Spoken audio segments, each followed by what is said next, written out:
ইংলিশে class 5-এ activity 4 এ থেকে B ম্যাথটা আমি অনেকগুলো লিখিনি, আমি অল্প লিখেছি, তাই তোমাদের সাথে সেটাই আমি একটু শেয়ার করে নিলাম। বাকিটা তোমাদের কালকে ক্লাসে দিয়ে দেবো। ম্যাশন মানে রাজমিস্ত্রি, তার বিটা কী হবে আমি একবার অ্যান্সারটা করে দিচ্ছি। মেক্স হাউস মানে বাড়ি তৈরি করে। পোর্টাল মানে কুড়ির সাথে কী হবে ক্যারিস গুডস মানে হচ্ছে মাল বহন করবে। ডাক্তার লুক আফটার পেশেন্ট মানে রোগী দেখবেন। সোলজার মানে হচ্ছে সৈনিক, এতে তার সাথে কি মিলবে ফাইট ইন ওয়ার্স।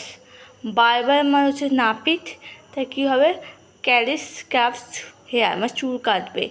পাইলট কী হবে বিমানচালক সাথে কী হবে ড্রাইভার এরোপ্লেনস বিমান চালক। তা ভালো করে দেখে নাও।